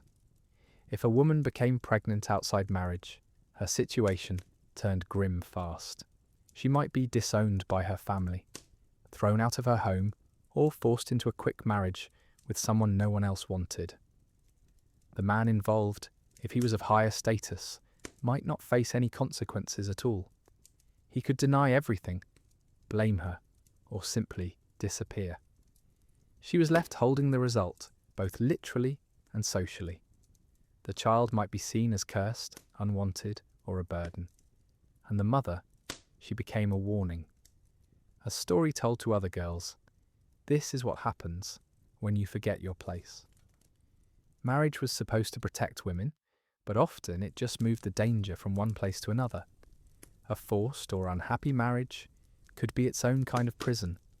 A husband could be cruel, jealous, or indifferent. He had legal control over her, her property, and even her body. Divorce was nearly impossible. Leaving meant losing everything: children, home, safety. So most stayed no matter how bad it got. Love in that case wasn't the problem. The lack of it was normal. The real problem was being trapped with someone who saw you as property, not a person. There was a kind of dark joke in how society treated women's emotions. A man could be passionate, wild, even reckless, and still be called brave or romantic. A woman showing the same feelings was called dangerous. Too much love made her suspicious. Too little made her cold. She was supposed to care deeply, but not too much, to be loyal but not clingy, to be beautiful but not tempting. It was a balance so delicate it was almost impossible to keep, like trying to balance a spoon on your nose while walking on ice. Even love within marriage was watched closely. A wife who seemed too fond of her husband might be teased for being soft, but a wife who didn't seem to care could be accused of hiding something. Her feelings were never her own. They were part of the performance. She had to act the right way, say the right things, wear the right expression. If she failed, the fault was hers. The husband rarely got blamed for making life unbearable. Widows had a brief moment of freedom. With their husbands gone, they could manage their own land, make decisions, live as they pleased, for a while. But even that freedom came with pressure. Families would push them to remarry, often quickly, to keep property in the right hands. A woman enjoying her independence for too long was seen as unnatural, as if happiness without a man was a kind of rebellion. The church didn't help much. It taught that women were made from a man's rib, which somehow made them both part of men and slightly less than them. They were praised for modesty, silence, and obedience. Any sign of strong emotion, joy, anger, desire, was seen as a loss of control, and a woman who couldn't control herself was a threat to order. So she had to be controlled by someone else, usually a father, a husband, or a priest. There was a quiet bitterness in how little choice women had. They could be kind, hard-working, faithful, and still be judged by one mistake. A man could lie, cheat, abandon his family, and still be welcomed back with open arms. The world wasn't fair, but it was consistent. It always favoured the same people, and women, no matter how clever or strong, were rarely among them. Still, some women found ways to live on their own terms. A few ran businesses, managed estates, or became healers known across villages. Others used silence, patience, or careful words to protect themselves. A well-placed compliment, a quiet refusal, a sudden illness at the wrong time. These were small weapons in a life with few options. They didn't change the system, but they helped some survive it. And love? Some women learned to stop expecting it. They saw it as a luxury, like sugar in a poor household, nice but not necessary. They focused on duty, children, faith. They built lives that worked, even if they didn't sparkle. Others still hoped, quietly, in corners of their hearts no one could reach. They remembered a voice, a look, a moment before the world closed in. And in that memory, they found something warm, something real. It wasn't much, but in a world that gave them so little, even a small feeling could feel like freedom. Love in the Middle Ages wasn't just a personal matter. It could start wars. Not because anyone wanted to fight over a kiss, but because love tangled with power, land, and pride. Marriages were often peace treaties in disguise. Two families would agree to join through marriage to stop fighting, share resources, or strengthen their position. If someone fell in love with the wrong person, it wasn't just awkward. It could undo years of careful planning. A single romance could break an alliance, insult a lord, or give enemies a reason to strike. Imagine a lord's daughter promised to the son of a rival family. The deal is done. The land borders are settled. The peace is holding. Then the daughter meets a young knight from a third family and suddenly finds him very interesting. She smiles too long. He writes a poem. Someone sees. Gossip spreads. The rival family feels insulted.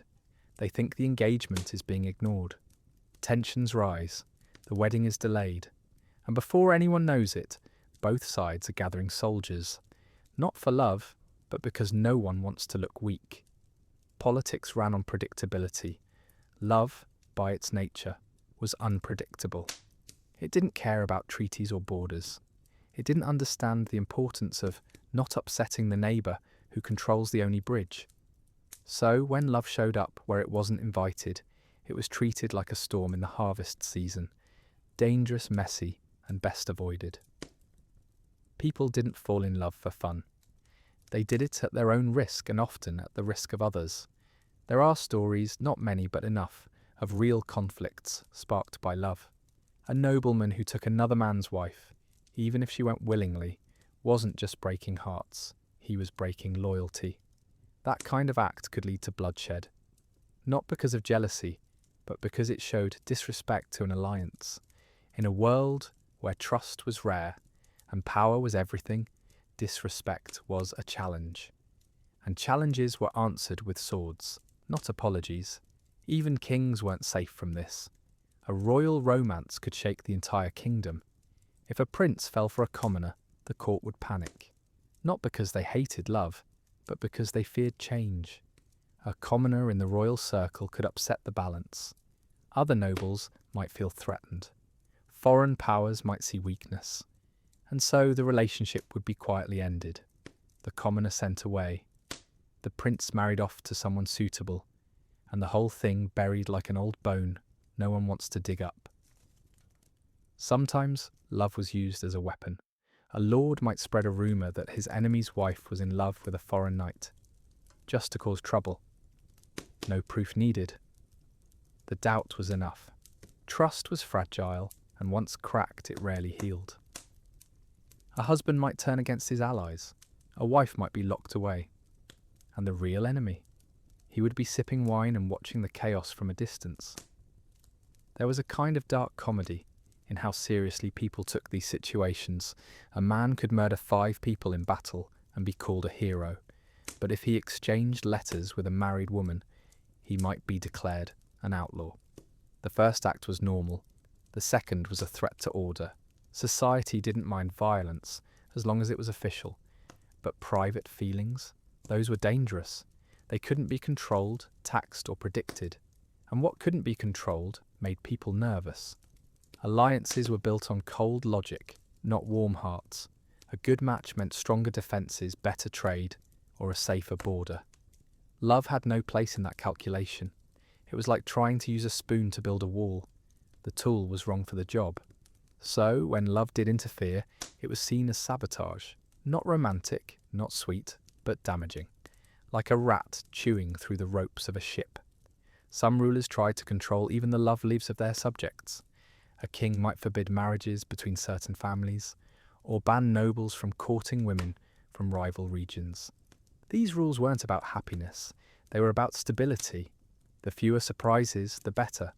And love, again, was full of surprises. There was also the problem of inheritance. If a noble fell in love with someone from a different line, it could confuse who would get the land, the title, the money. A child born from such a union might have a claim, and claims led to disputes. Disputes led to conflict. Conflict led to war. So love wasn't just a private risk, it was a public one. A single heart could, in theory, bring down a kingdom. Not because it was strong, but because it was careless.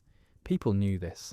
They saw the stories, heard the warnings, watched what happened to those who ignored the rules. And most of them learned to keep their feelings quiet.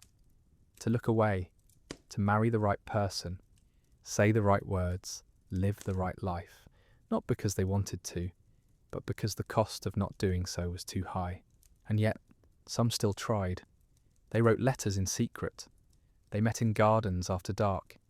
They dreamed of running away, but even their dreams were dangerous.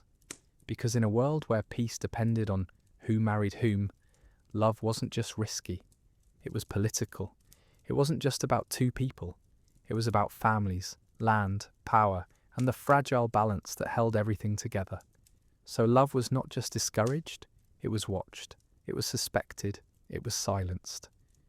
Not because it was weak, but because it was too strong for the world it lived in. Life in the village was simpler than at court, but not easier when it came to love. Peasants didn't have titles or grand alliances to worry about, but they still lived under rules. The village was a small world, where everyone knew everyone, and secrets rarely stayed secret for long. A glance held too long, a hand brushed during harvest, a note passed behind the barn. All of it could start a rumour. And in a place where reputation meant work, marriage, and survival, a rumour could be dangerous. Marriages among peasants were usually arranged by families, not kings. But the reasons were similar: land, work, and stability. A farmer needed someone to help with the animals, the crops, the house. A woman needed someone to protect her and share the burden.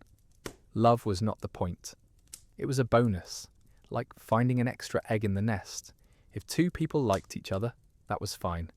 But if they didn't, life went on. They still had to work, eat, and survive the winter. Still, people felt things. A young man might notice the way a girl tied her hair or laughed at a bad joke. A girl might like how a man worked quietly, without boasting. These small feelings could grow, even in a world that didn't encourage them, but acting on them was risky. If a couple met in secret, someone would likely see. And once seen, the story would spread. The priest might mention it in a sermon. The parents would step in, and the romance would end, not with a fight, but with silence and shame. Punishments weren't always harsh, but they were effective. A man caught kissing a married woman might be forced to stand in the churchyard with a sign, or pay a fine in grain or chickens. A woman who was seen too often with a man, not her husband, might be called names, avoided at market, or scolded publicly. The goal wasn't just to punish, it was to warn others. The message was clear: step out of line and you won't just suffer, you'll be seen suffering. The village priest played a big role. He was not just a spiritual guide, but a kind of judge and gossip keeper. He heard confessions, gave advice, and reminded people of their duties. If someone was causing trouble, he might speak to them quietly, or not so quietly. A word from the priest could change how people acted, not because they always believed in God, but because they believed in not being shamed. Children born outside marriage were a problem, not because the village hated them. Many grew up just fine, but because they were a sign that rules had been broken. The mother might be teased, the father might be pressured to marry her, and the family might carry the mark for years. Still, compared to the nobility, peasants had a little more room to breathe. A quick marriage could fix many things. A child could be accepted if the parents stayed together. And if no one made a fuss, the story might fade in time. There was a kind of rough fairness into how things were handled. A noble who did the same thing might not be punished at all, but a peasant would pay. Still, the punishment fit the world. In a place where everyone depended on each other, trust and order mattered. If people started ignoring the rules, who would help at harvest? Who would lend tools? Who would stand by you in a dispute? Love was personal, but its effects were not. It could weaken the whole village if it caused division. Some couples tried to escape. They'd pack a few things and leave at night, hoping to start over in another village. But life on the road was hard. Without family, without land, without a name, they were nobodies. They couldn't prove who they were. They couldn't claim rights. They were treated with suspicion, like stray dogs. And if they were caught, the return was worse than staying. The man might be beaten. The woman might be married off immediately to someone older, someone stricter, as a lesson. Still, there was more freedom in small things. A man could walk a woman home after church. They could sit together at a feast. They could dance as long as it wasn't too close. These small moments were allowed, even encouraged, as long as they led to a proper marriage. The village didn't hate love, it just wanted it in the right place, at the right time, with the right person. There was also humour in how seriously people took courtship. A man bringing a basket of apples to a woman's door wasn't declaring passion, he was applying for a job, and everyone knew it. The parents would inspect the apples, the man's boots, his teeth. Was he strong, reliable, free of disease? Love was in the background, like music at a fair, nice but not the main event. And yet, despite the rules, the gossip, the fear, people still found ways to connect. A shared look during mass, a hand brushing while passing bread, a quiet word in the stable. These tiny moments meant something. They couldn't change the world, but they made it softer. They reminded people that behind the duties, the work, the silence, there was still a heart that could beat for someone else. The village didn't reward love, but it couldn't fully stop it either. It was too small for complete control, too human for perfect order. So, love stayed, quiet, hidden, but present. Like roots under the soil, growing where no one could see. Love in the Middle Ages often found a safe place where it wasn't supposed to, in poetry.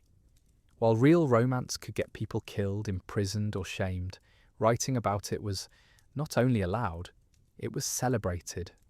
Poets, minstrels, and wandering singers filled the courts and villages with songs of impossible love, tragic longing, and noble suffering. These stories didn't change the world, but they gave people something to dream about while churning butter or mending boots. The idea was simple. If you couldn't live love, you could at least sing about it. And sing people did. Knights wrote verses about ladies they had never spoken to. Troubadours travelled from town to town, telling tales of secret meetings, stolen glances, and hearts broken by duty. The more dramatic, the better. A love that could never be was the most beautiful kind. It didn't cause problems. It didn't break marriages. It didn't start wars. It just existed, in words, in music, in the quiet space between reality and fantasy. This was not hypocrisy. It was survival. People needed beauty, even if it was fake. They needed hope, even if it was about someone else's life. A servant listening to a ballad about a forbidden romance wasn't planning to rebel. She was just letting her mind wander for a moment. A knight singing about eternal devotion wasn't lying. He was playing a role. Like an actor in a play, no one wanted to end. The church didn't mind this much. As long as the love stayed in the song, it wasn't dangerous. A poem about a married woman could be called art. The same action in real life would be called sin. The difference was not in the feeling, but in the consequence. Art had no consequences. It didn't produce children, ruin alliances, or make husbands jealous. It just floated in the air, like smoke, noticeable, but harmless. There was a kind of irony in how freely people could talk about love in poems while being punished for feeling it in real life. A man could write 100 verses about kissing a noblewoman and be praised as talented, but if he actually tried it, he might lose his tongue, literally or figuratively. The world loved the idea of love as long as it stayed an idea. Once it became real, it became a threat.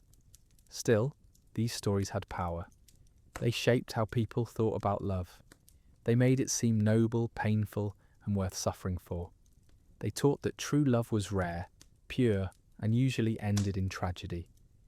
This wasn't helpful for arranged marriages, but it gave people a kind of emotional language. If you couldn't say, "I love you," you could sigh at the moon and hope someone noticed. Women especially found comfort in these tales. A lady stuck in a cold marriage could listen to a song about a knight dying for love and feel something warm inside. It wasn't escape exactly, more like a reminder that feelings were not wrong, just poorly timed. The song didn't help her situation, but it told her she wasn't alone. Somewhere, someone had felt the same. Even peasants enjoyed the stories. A farmer might not understand all the words in a nobleman's poem, but he could feel the sadness in the tune. A mother rocking a child might hum a ballad about lost love, not because she wanted to remember, but because the melody fit the quiet of the evening. These songs were not just entertainment, they were a way to carry emotions that had no place in daily life. There was also humour in how exaggerated the stories often were. A knight might claim he would walk through fire, fight 10 dragons, or give up his soul, all for a woman who barely knew his name. No one believed it, but everyone enjoyed it. It was like watching a storm from behind a window, exciting but safe. The more impossible the love, the more people liked it. Reality was hard enough. Fantasy didn't need to be realistic. Some rulers even encouraged the poetry.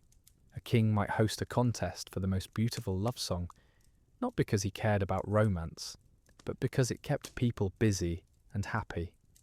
A court full of poets was less likely to plot rebellion. A village listening to music was less likely to argue over land.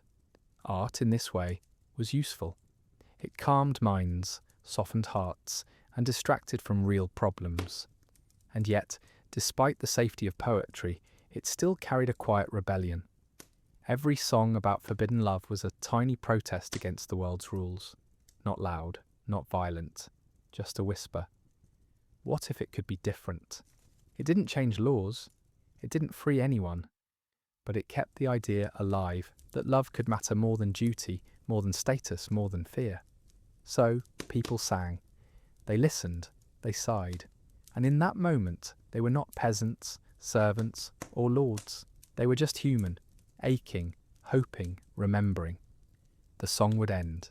The work would return. The rules would stay. But for a little while, something soft had been allowed in. And that was enough. Running away in the Middle Ages was not a romantic idea. It was a desperate one. The world outside the village or the estate was not kind to strangers. There were no maps, no safe inns, and no guarantees. A couple fleeing love might dream of a quiet life in a new place, but the reality was usually hunger, cold, and fear. Roads were dangerous. Forests were full of thieves. Towns asked for proof of status, and without it, you were nobody. Most runaways didn't get far. A pair might leave at night, carrying only bread and a cloak. By morning, someone would notice they were gone. If they were important, a search might begin. If not, the village would just shrug and carry on. But even unnoticed, life on the road was hard. Without family, there was no help in sickness. Without land, there was no food. Without a name, there was no trust. Some couples tried to pass as married. They would arrive in a new village and say they came from far away. No one could prove otherwise, but small mistakes gave them away.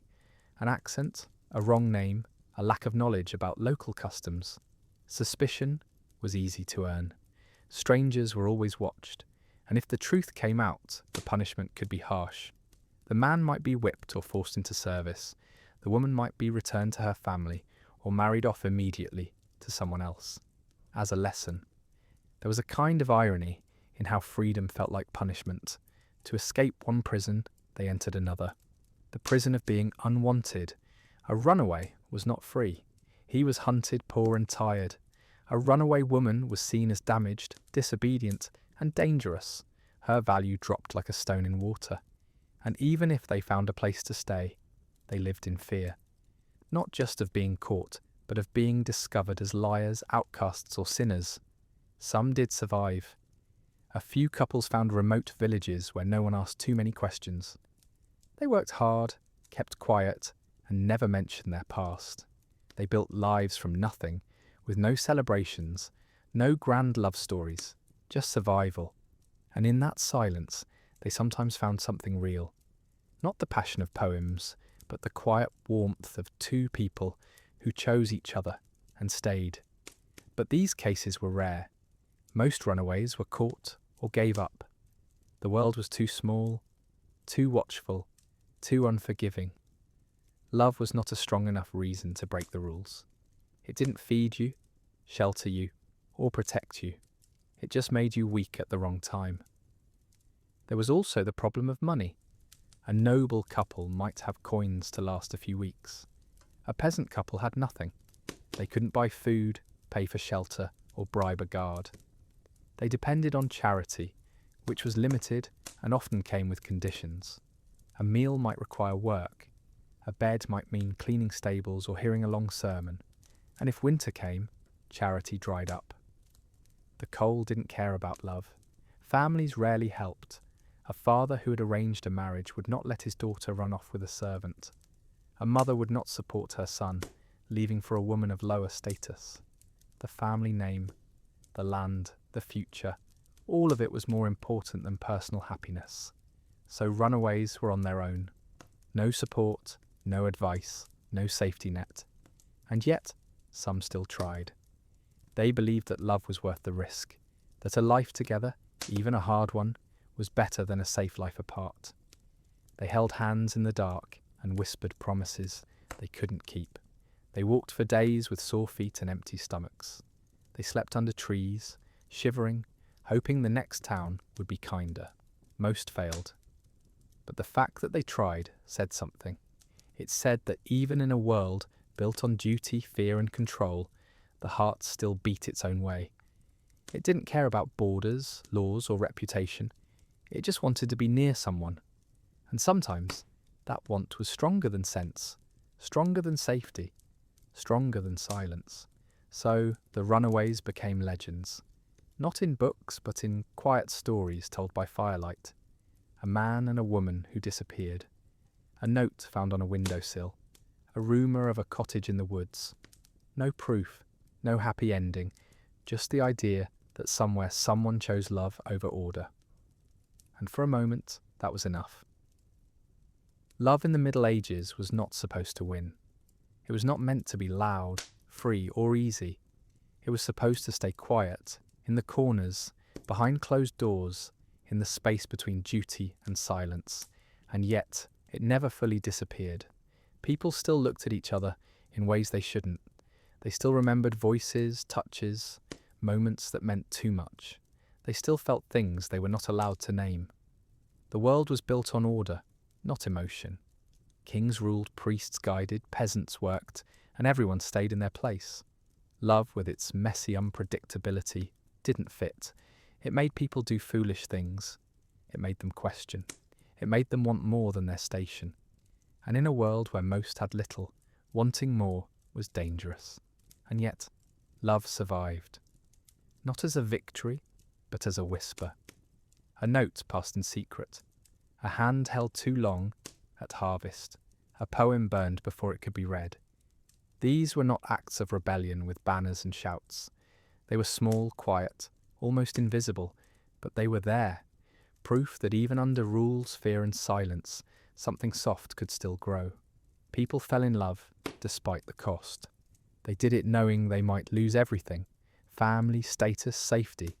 They did it not because it was smart, but because it felt true.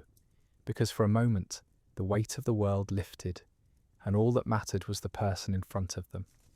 Because sometimes the heart refused to follow the rules, even when the body obeyed. The church warned of sin. The lords demanded loyalty. The village watched for shame.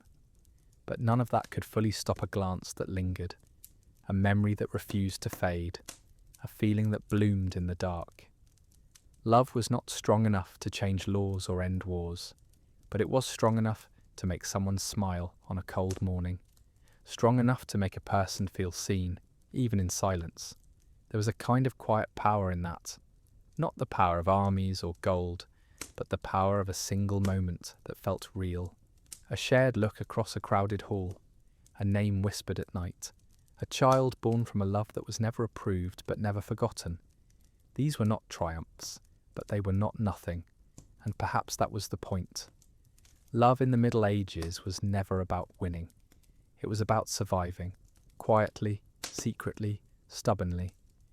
It was about finding warmth in a world that offered little. About choosing someone even if you could never say it out loud. About remembering, even when forgetting was safer. People still married for duty. They still obeyed their families. They still lived by the rules. But somewhere inside, many carried a small flame, fed by a voice, a face, a dream. It didn't light the world. It didn't change the system. But it kept them human, so love remained. Not in grand declarations or happy endings, but in silence, in memory, in the quiet choice to feel something real. It was dangerous, it was punished, it was hidden, but it was never gone. After all, even in the coldest winter, even in the darkest time, even under the heaviest rule, life finds a way. And love, for all its risks, was still a part of life. Not the loudest part, not the safest, but one of the most human. And that, in the end, was enough.